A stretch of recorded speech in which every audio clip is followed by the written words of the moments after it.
Bismillahirrahmanirrahim. Assalamualaikum warahmatullahi wabarakatuh. Apa kabar teman-teman semua? Semoga kalian selalu sehat dan senantiasa dalam lindungan Allah Subhanahu wa Ta'ala. Amin.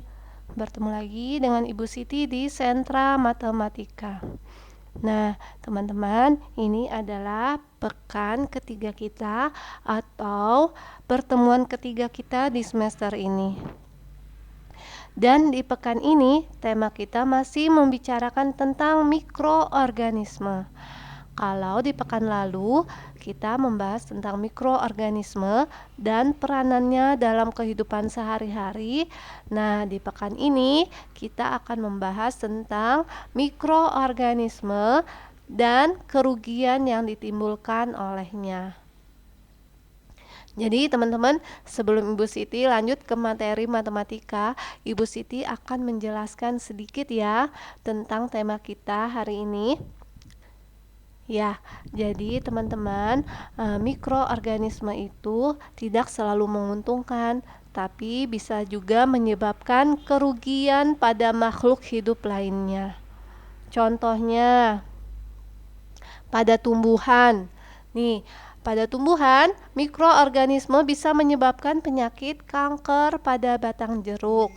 Kemudian bisa juga menyebabkan penyakit busuk pada daun labu. Ya, teman-teman. Oke, kemudian itu pada tumbuhan. Kalau pada hewan, jadi mikroorganisme ini bisa menyebabkan penyakit antraks pada hewan ternak. Ya. Coba, ada hewan apa saja yang bisa diserang penyakit ini? Ya, ada sapi dan kambing. Jadi pada hari raya Kurban, sapi dan kambing ini harus dilakukan pengecekan dulu apa memiliki penyakit antraks atau tidak. Jadi kalau dia punya penyakit antraks, daging sapi dan daging kambing itu tidak layak untuk konsumsi ya. Nah, yang kedua bisa menyebabkan penyakit bengkak pada rahang sapi. Oke, itu pada hewan. Bagaimana kalau pada manusia? Nah, jadi mikroorganisme ini bisa menyebabkan beberapa penyakit pada manusia. Contohnya penyakit diare, penyakit disentri, penyakit tipes, dan lain-lain. Yang sekarang lagi heboh-hebohnya itu adalah penyakit pernapasan yang disebabkan oleh virus corona, ya teman-teman. Jadi kalian harus jaga kebersihan, jaga kesehatan, cuci tangan sebelum dan sesudah beraktivitas, makan makanan bergizi, dan rajin-rajin berolahraga. Oke, teman-teman? Nah, itu sedikit informasi tentang tema kita di pekan ini ya. Oke, sekarang kita lanjut ke materi matematika. Nah, teman-teman, pekan lalu kalian sudah belajar tentang simbol dan menuliskan nama bilangan. Nah, pekan ini kita akan belajar bagaimana membandingkan suatu bilangan.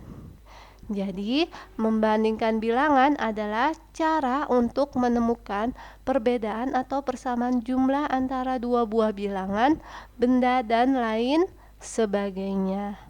Ya, kita akan membandingkan dua buah bilangan, dua buah benda, dan lain sebagainya. Oke?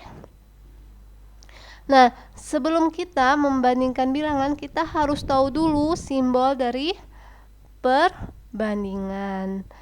Nah, Ibu Siti akan memberikan di kelas 1 ini akan memberikan 3 simbol perbandingan ya. Ini yang paling sering digunakan. Oke.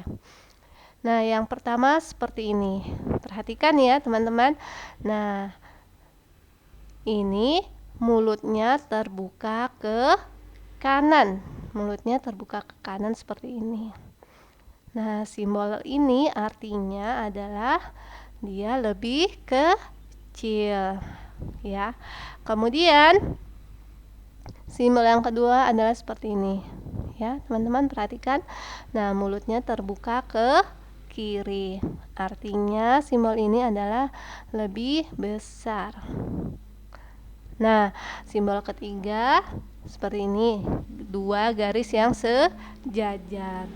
Nah, arti dari simbol ini adalah sama dengan, maksudnya adalah dia tidak lebih kecil atau lebih besar. Nah, teman-teman, jadi ini adalah 3 simbol perbandingan. Oke, Ibu Siti akan kasih beberapa contoh untuk mengerjakan pekerjaannya nanti ya. Nah, misal Ibu Siti akan membandingkan jumlah gambar ulat bulu dan jumlah gambar lebah. Ya. Coba perhatikan di sini ada berapa ulat bulunya? Kita hitung ya. 1, 2, 3, 4, 5, 6, 7. Wah, ulat bulunya ada 7. Nah, di sini gambar lebahnya ada berapa? Kita hitung ya. 1, 2, 3, 4, 5, 6, 7, 8. Wah, gambar lebahnya ada 8. Berarti jumlah ulat bulu lebih banyak atau lebih sedikit daripada jumlah lebah? Ya, lebih sedikit. Karena jumlah ulat bulu ada 7 dan jumlah lebah ada 8. Maka simbol perbandingan yang cocok yang mana? Ya, yang mulutnya terbuka ke kanan seperti ini. Dia lebih kecil atau lebih sedikit jumlah bendanya. Nah, kalau ditulis dengan angka, jumlah ulat bulu tadi berapa? 7. Jumlah lebah berapa? 8. 7 itu lebih kecil daripada 8. Oke. Lanjut ya kita ya. Nah, kemudian di sini ada buah apel dan buah mangga. Oke, kita hitung ya sama-sama jumlah buah apelnya ada berapa? 1, 2, 3, 4, 5, 6. Wah, ada 6 buah apelnya. Nah, gambar buah mangganya ada berapa? 1, 2, 3, 4, 5. Ada 5. Maka apel lebih banyak atau lebih sedikit daripada buah mangga? Iya, lebih banyak. Maka simbol perbandingan yang cocok untuk membandingkan jumlah 2 gambar ini adalah lebih besar, dia menganga atau mulutnya terbuka ke sebelah kiri. Kalau ditulis dengan angka, seperti ini ya. Jumlah apel itu 6, jumlah buah mangga itu 5. Maka 6 sudah pasti lebih besar daripada 5. Oke, sampai sini paham? Oke, kita coba lagi ya teman-teman. Ibu Siti akan kasih contoh lagi. Misal kita akan membandingkan jumlah gambar motor dengan jumlah gambar sepeda. Jumlah motornya ada berapa? Kita hitung ya. 1, 2, 3, 4. Wah, jumlah motornya ada 4. Kalau jumlah sepedanya berapa? 1, 2, 3, 4. Wah, ternyata ada 4 juga jumlah sepedanya. Maka simbol yang cocok untuk membandingkan 2 gambar ini yang mana? Iya, betul, sama dengan, karena tidak ada yang lebih banyak atau lebih sedikit. Tidak ada yang lebih besar jumlahnya atau tidak ada yang lebih sedikit jumlahnya, karena jumlahnya sama, maka sama dengan. Kalau ditulis dengan angka, 4 sama dengan 4. Oke. Oke, Ibu Siti kasih contoh sekali lagi ya. Wah, ini di sini ada gambar pesawat dan gambar helikopter. Kita hitung gambar pesawatnya dulu ya. Ada berapa gambar pesawatnya? 1, 2, 3, 4, 5, 6, 7, 8, 9. Wah, gambar pesawatnya ada 9. Kalau gambar helikopternya ada berapa? Kita hitung. 1, 2, 3, 4, 5, 6, 7, 8, 9, 10. Wah, gambar helikopternya ada 10. Berarti gambar pesawat lebih banyak atau lebih sedikit? Ya, gambar pesawatnya tadi ada berapa? 9. Gambar helikopternya ada 10.